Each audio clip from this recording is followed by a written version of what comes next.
তান্ত্রিক ছিলেন এবং তার কাছ থেকেই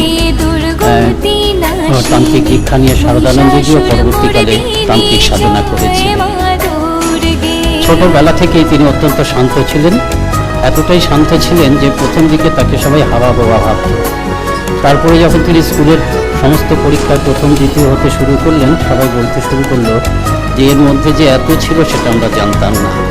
তার স্কুল হচ্ছে হেয়ার স্কুল, আর যে কলেজে তিনি পড়েছেন সেটি হচ্ছে সেন্ট জেভিয়ার্স কলেজ। ছোটবেলা থেকেই একটা দরদি হৃদয় তার মধ্যে ছিল। তিনি নিজের জলখাবারের পয়সা বাঁচিয়ে বা জলখাবারের পয়সাতে যখন টান হতো তখন নিজের পরিধেয় বস্ত্র, ছাতা এসব বিক্রি করে যার প্রয়োজন আছে তাকে সাহায্য করতেন। তারপরে যখন বড় হচ্ছেন তখনও একই ভাব।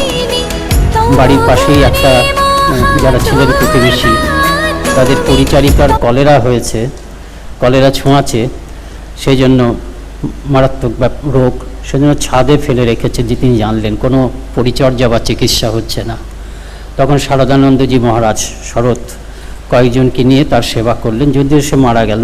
তারপর তার অন্ত্যেষ্টিক্রিয়াও করলেন। গম্ভীরানন্দজি মহারাজ ভক্তমালিকা গ্রন্থে লিখছেন যে এই ধরনের কাজে শারদানন্দজির বাল্য এবং যৌবন পরিপূর্ণ। তার দিদিও এরকম একটা সাক্ষ্য দিয়েছেন যে ছোটোবেলার থেকেই কেউ যদি এসে কোনো দুঃখের কথা বলতো, শরৎ মহারাজ তার জন্য কিছু না করে থাকতে পারতেন না। একটি পরিপূর্ণ মানুষ হিসাবে, সর্বাঙ্গ সুন্দর মানুষ হিসাবে তিনি যুবক অবস্থায় বড় হয়ে উঠছিলেন। শরীর, মন, বুদ্ধি, কর্মক্ষমতা সব সমভাবে বিকশিত হচ্ছিল। নিয়মিত ব্যায়াম করতেন, পালোয়ান ছিলেন, হৃদয়বত্তা তো ছিল, জ্ঞান স্পৃহা ছিল, নানা রকম বই পড়তেন পাঠ্যপুস্তকের বাইরেও, নিয়মিত তর্ক সভা, তর্কতে যোগদান করতেন। আর যেমন বাড়িতে খুব মনোযোগ দিয়ে পুজো করতেন, ছোটোবেলা থেকে পুজোর প্রতি আকর্ষণ ছিল। তারপর উপনয়নের পরে খুব মন দিয়ে গৃহদেবতার পুজো করতেন।